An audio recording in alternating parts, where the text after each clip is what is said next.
Sa video ito ay ipapakita natin yung naging recent na pagdaan namin ng bypass road ng Gumaka habang pauwi kami galing sa Bicol. Pero bago pa kami nakaliko papasok sa bypass road ay nasagupa na namin ang isang napakatinding traffic sa main road. At dito namin agad nakita ang kahalagahan ng bypass road na ito para maiwasan ang traffic na ganito sa kabayanan ng Gumaka kung doon ka dadaan sa main road. So halina at samahan nyo ako guys na daanan ng diversion road nito para sa mga nagdadalawang isip pa na dumaan dito ay dito na dumaan. Watch the video to know more. Guys, bagong bukas na bypass road ng Gumaka, tayo daan pabalik galing ng Bicol. Naguto na daanan nung pupunta ako ng Bicol kasi sa kulang yung gasolina ko kailangan ko magpakarga dun sa kaya dun ako dumaan sa Gumaka mismo. Pero dito tayo dadaan sa bypass road ngayon para masubukan naman natin kung gaano kabilis at kung gaano kaganda. Alas 5 kami pumasok doon, so tingnan natin kung anong oras tayo lalabas. Ano daw to, 12 to 13 kilometers na bagong gawang kalsada ng bypass road, Gumaka bypass road.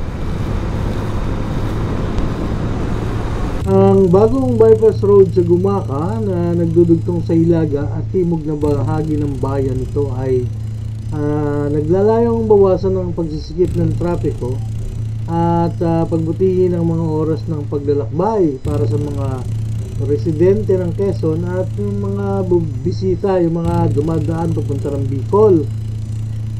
Maganda talaga dumaan dito, pero dapat nasa kondisyon ng sasakyan mo kasi medyo matarik talaga ang ibang bahagi.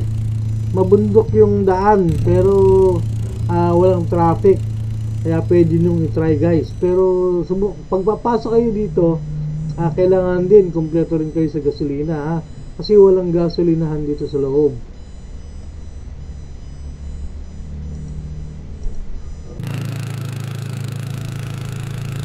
Sa lugar nito ay medyo hirap nang umahon yung ating motor, mahal na yung kanyang makina kasi nga is paahon to paahon na bahagi ng bypass road. Ito na, buuin na natin to vlog dito sa sa bypass road na to. Huwag na nating patayan ng GoPro, baka naman umabot yung baterya hanggang doon sa dulo. Bagong palit lang kasi yung baterya ko, so baka umabot hanggang doon sa dulo. Yun lang ang problema pag nasiraan ka, kotse nasiraan, nice, yung nakalis doon. Ang problema dito pagka nasiraan ka, kaya dapat kung dadaan ka lang dito yung may kasama. Walang ganong bahayan walang ganong bahayan. Yung bakas ng preno, may nagpreno, nagpreno ng matindi dumanyat ang truck dito pababa kasi paahon dun Muli nakakita ko na sa vlog na may paahon ngayon paahon pupunta sa tower. Tapos ito na, pababa na lahat. So dahan-dahan lang at medyo matarik yung babaen at masyadong mabilis. Diferensya pa naman kanina yung yung kaliwang preno, medyo lumalagitik sa dami ng biglang preno na ginawa namin sa Bicol.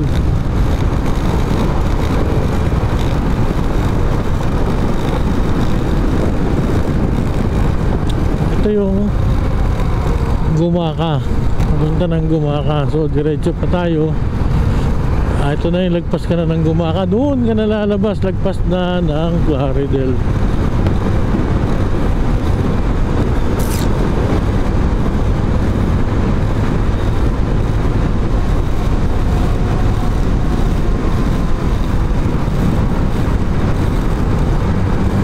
Ang ganda nga.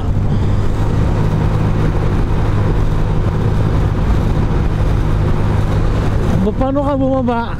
Ganun ka na naman ngayon, naakyat. Paakyat ka naman dito. Bumaba ka dun kasi nga is papuntang Gumaka yan. Problema lang dito guys, wala pa tong linyada. Kaya ingat lang kasi pwede kayo magkabangga. Wala pang linya eh, bigayan pa. Baka makain mo yung linya nila, hindi mo alam. Grabe oh. Grabe tong bypass road na to. Wow! Grabe.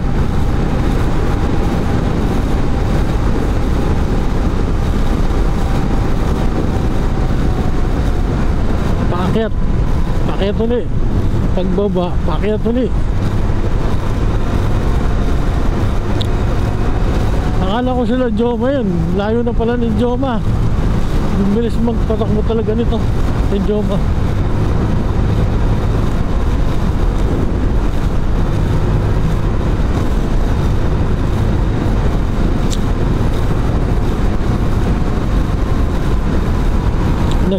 Dalawang linya na lang pala dito pagdating sa lugar na to. Doon is ano, malawak eh, 3, may 4, may 3, pero dito double lane na lang. Mahirap lang dumaan ng gabi dito kasi super dilim dito, wala pang ilaw eh. Pero kung ganitong may liwanag pa kayo dadaan, magandang dumaan dito. Mahirap lang talagang masiraan ng walang kasama. Pag nasiraan ka ng walang kasama, yun ang problema. Pero kung may kasama ka, mahihila ka, maitutulak ka.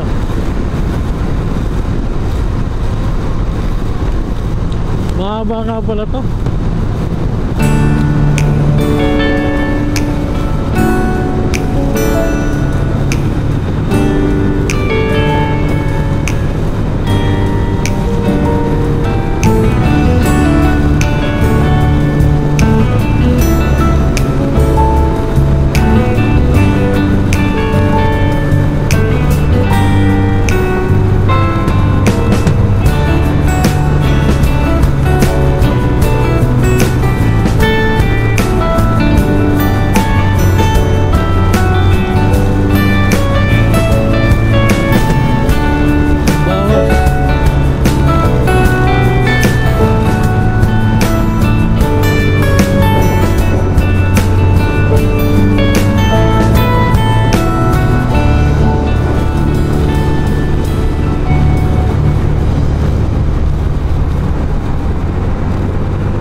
Nagre-route si Google Map, wala pa sa listahan niya to.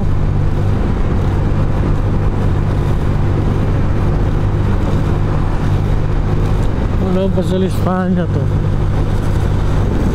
Mahaba to eh, pati Plaridel bypass road.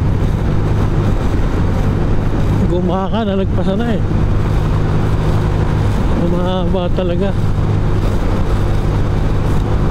May konting ahonin na naman sa lugar na ito. Ang haba ng ahon dito.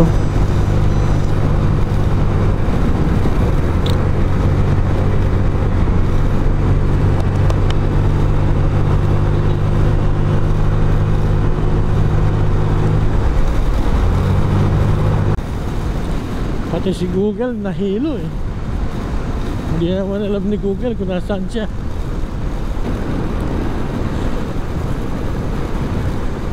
At least alam natin kung saan ang labas natin, lagpas na ng Plaridel.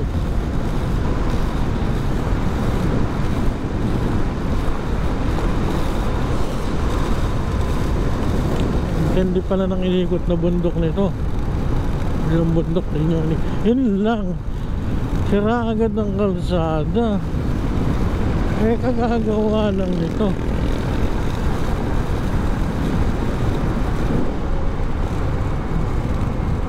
tindi rin ano. Bali nakaka 14 minutes na kami dito sa loob. Ang dami rin palang bundok ang iniikot nito.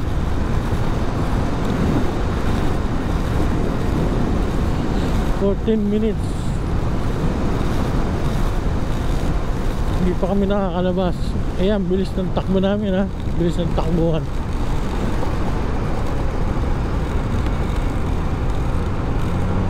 Puro pababa, paahon. After mo na bumaba, ahon ka naman.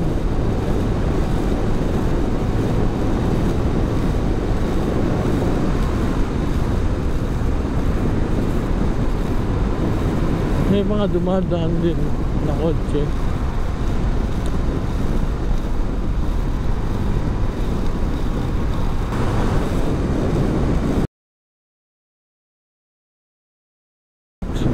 Kawawa naman yung kabayo.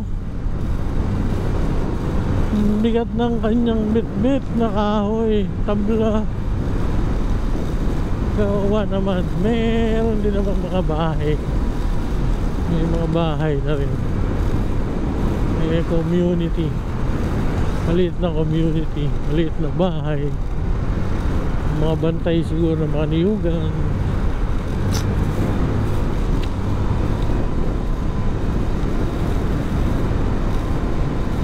Maliit na community.